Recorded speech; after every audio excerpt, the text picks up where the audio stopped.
Did you grow up in a big town or small town? Well, I grew up in Redford, actually. I was born in okay. Detroit. Mount Carmel Hospital is closed now. Do you ever like move out of state to live somewhere else, or have you always just Have I? stuck to Oh, Michigan? I was in the Army for 26 years. So I was raised in Redford. So I went to Catholic school for 12 years. St. Agatha, which is closed now, which is a whole other story. But it was a great school. It was a lot like this. We didn't have the resources. About half the size. But it was a community like this. It was very cool.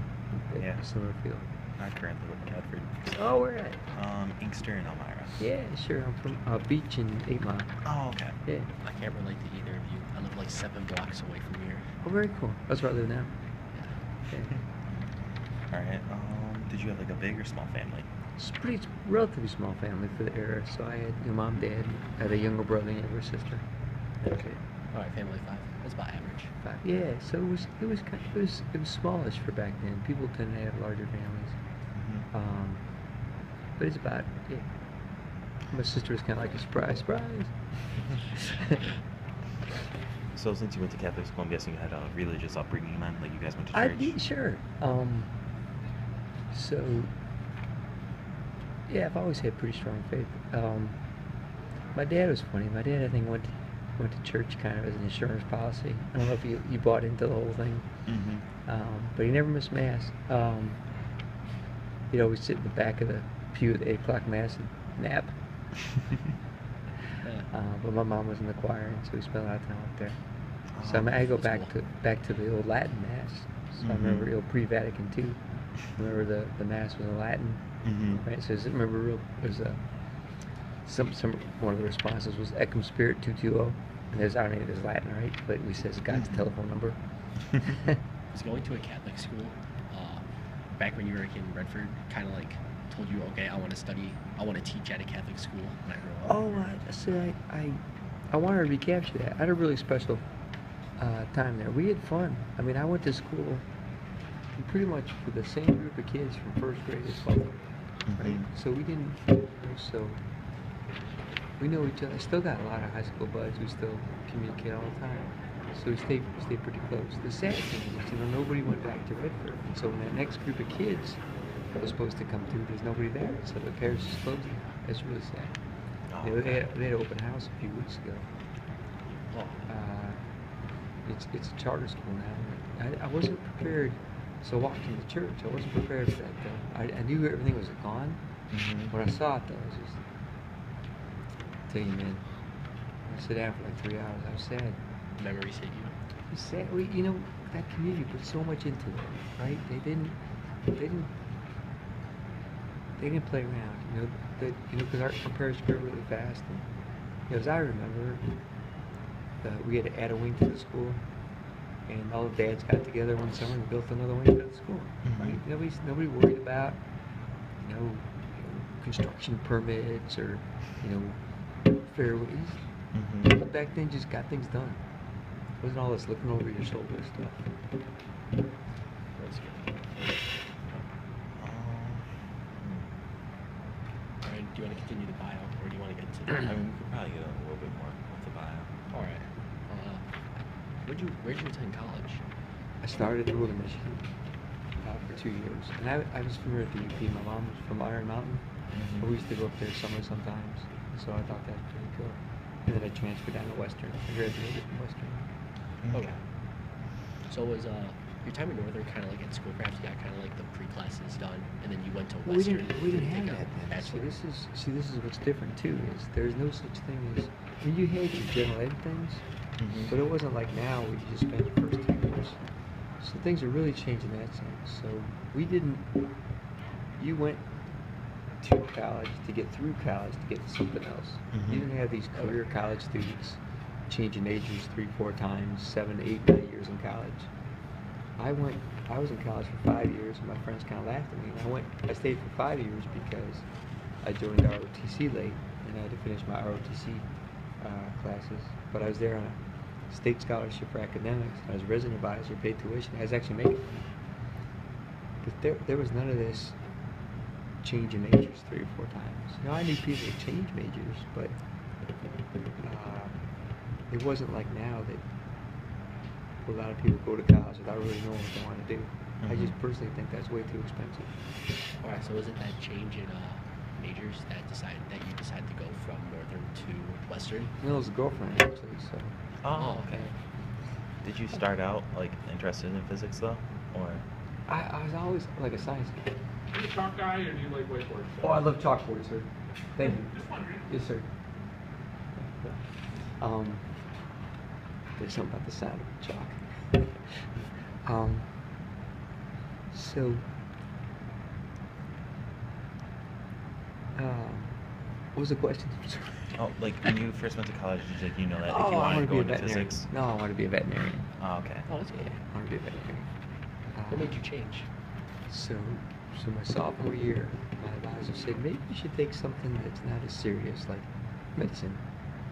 I just said that, right? Because so veterinary schools tend to be, pretty selective. He was right. I didn't. So my first 2 years in college, I wasn't a good student. I was a pretty good student in high school. I mean, I was never NHS or. See, my school too was very different. So you had NHS and you had the varsity athletics, right? And I don't know. I think one girl I knew, maybe two, around both. But you didn't have. So I wouldn't say I was a huge academic star in high school. So I grew a lot in college and transferred that to Western. I got more serious. But I really didn't get serious about education until I got in line. That's what I said. I should have done this all along. Alright. Thanks. What? All right. I think that should be enough with the bio at this point. I think we have enough. Yeah. So, do you want to... Okay, yeah, I know where we can start. Start with that. You had this question, right? Let's start with the University of Australia. All right. So, now we're going to be moving on to your time in the service. Okay. We would like to know, did you enlist or were you drafted? Or... No, I volunteered. I Okay. went to Volunteered. ROTC. Okay. Yeah, so by the time I came through, there was no more jobs. Mm-hmm. And so I went to school on academic scholarship for the SAT. So back then, Michigan invested in education. Like they really invested into it. Sir? Like they really invested into it. Yeah. So I went. So based on my SAT score, and again, this was the era where you took the SAT once, you're done. There's no retaking it 4 or 5 times. Oh, so you only took it once and that One was the time. score you got? That was it. There was no retakes unless you were like deathbed sick. You could take it again. Mm-hmm. But once you started, and that clock started, you were committed. Right. So if the testing day came and you were sick, you did like a doctor's thing, you could take it. But once that clock started, you were there. So I think that's a lot better. Anyway, all right. So you volunteered. What places were you stationed at? I was all over the place. So I was in the Army for 26 years, and you move every 2 or 3 years. Mm-hmm. It's for job progression. It isn't just to move to move. So and there's a bunch of schools in there too that I attended, so we'll leave those out. I went to Fort Bragg, North Carolina, with 82nd Airborne for 3.5 years. I went to Korea for 2 years. Came back from Korea. Went to 1st Ranger Battalion for 3 years. Went back to Korea for a year. Came out of Korea into 101st Airborne at Fort Campbell, Kentucky. From Fort Campbell to Ranger Regiment at Fort Benning, Georgia. From Fort Benning, Georgia to Fort Drum, New York with the 10th Mountain Division. And from there to the Pentagon. Okay. When you were stationed in Korea, like how did like the people like treat the army? Like if you ever actually interacted with them? Oh yeah, they're fine. So the Koreans were very appreciative. So I guess there's a misperception. I served during the Korean War. So some of my students don't get. That is 1950. Yeah, so I'm not that old. I was born in '59.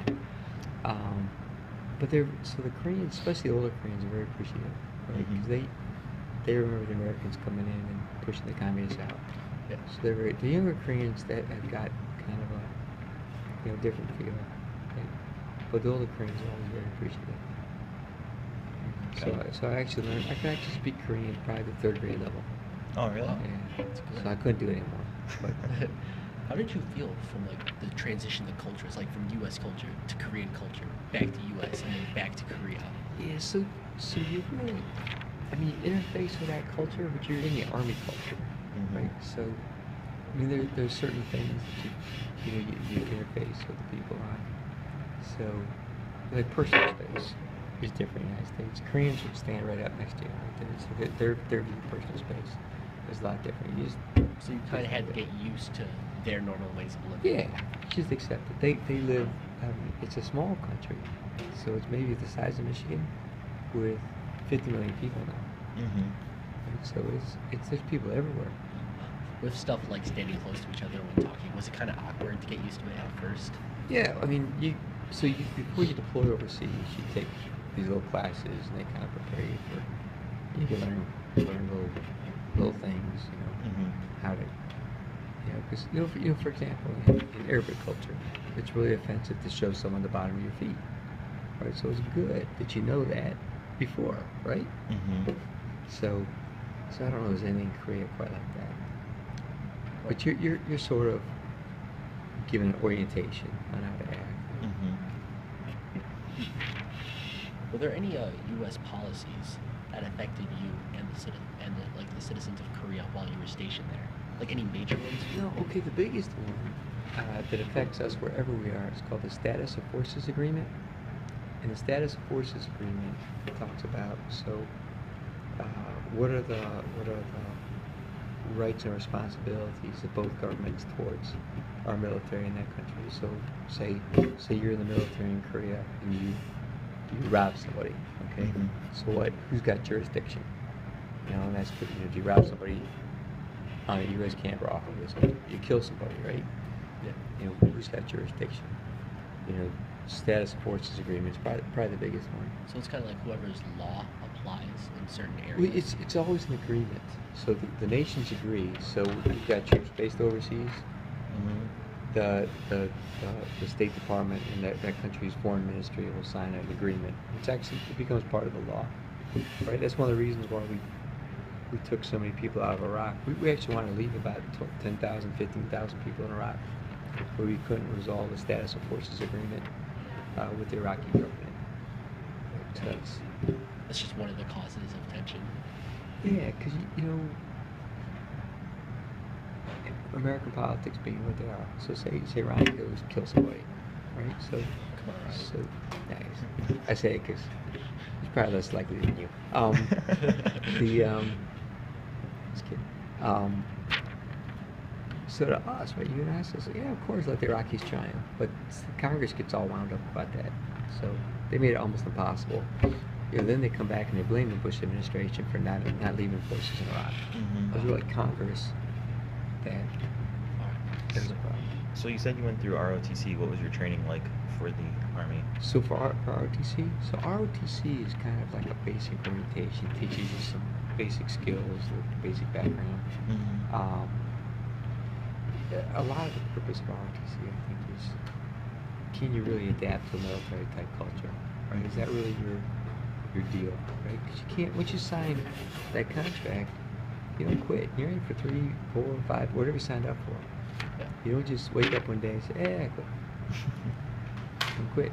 So I think a lot of that is. Yeah. Do we have the right justification for giving the use of force? As long as you think I can understand the job.